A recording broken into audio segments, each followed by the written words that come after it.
يا مساء الفل او صباح الفل على حسب التوقيت اللي هتشوف الفيديو. مبدئيا كده نصلي على حبيبي وحبيبك عليه افضل الصلاه والسلام. النهارده احنا جايين بقى ولا اكل ولا شرب، احنا في منتجع العوام او العوام ريزورت او العوام ريزورت بيتش، صح يا خميس؟ العوام بيتش على حسب انت هتنطقها ازاي. موجود في شارع العوام في حي الدولار. زي ما انتم شايفين كده ما شاء الله ناس كتير طلبت مني الشقق واسعار الشقق والعيد جاي وبتاع، فانا قلت هنزل لكم كده كل فتره نماذج. هنخش شويه دلوقتي ونشوف الاداره، نتكلم مع استاذ خميس ماسك الاداره بتاعه المنتجع زي ما انتم شايفين كده، وهفرجكم على نماذج الشاليهات الغرفه والغرفتين. يلا بينا.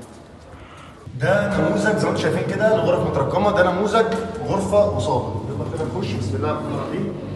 اللهم صل وسلم وبارك على سيدنا محمد. طبعا يا جماعه بس لازم تعرفوا ان دي اتحاد ملاك، الريزورت او المنتجع ده كله اتحاد ملاك، يعني مش هتلاقي الفرش مختلف، مش كل الغرف او مش كل النماذج نفس الفرش، كل واحد بيفرش على حسب هو عايز ايه، وفي نفس الوقت الاداره الاستاذ خميس هو المسؤول عن كل الغرف.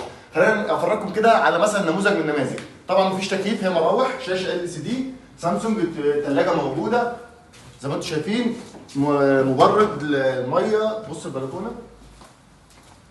حلوه تمام، صغيره كده تقعد فيها 100 100. الفيو بتاعك كده على الشارع على طول.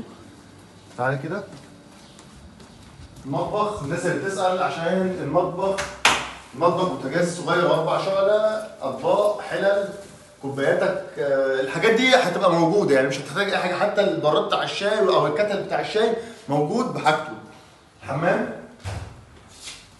حمام هو غاز، حتى السخان غاز.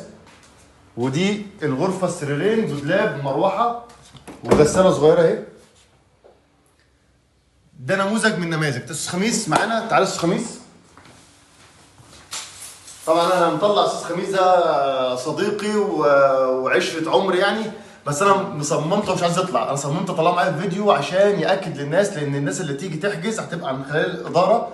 استاذ خميس هو اللي مسؤول. عايزين برضو نعرف الناس استاذ خميس المسافه بين المنتجع والبحر قد ايه؟ طبعا منتجع العوام بيتش مطروح، المسافه بينه وبين شاطئ العوام العام ومسجد العوام 5 دقائق مشي، والمسافه بينه وبين سوق ليبيا 5 دقائق مشي. يعني يعتبر في وسط البلد. وسط البلد. وكمان يعني مثلا نموذج زي دوت في العيد ممكن يعمل له كام؟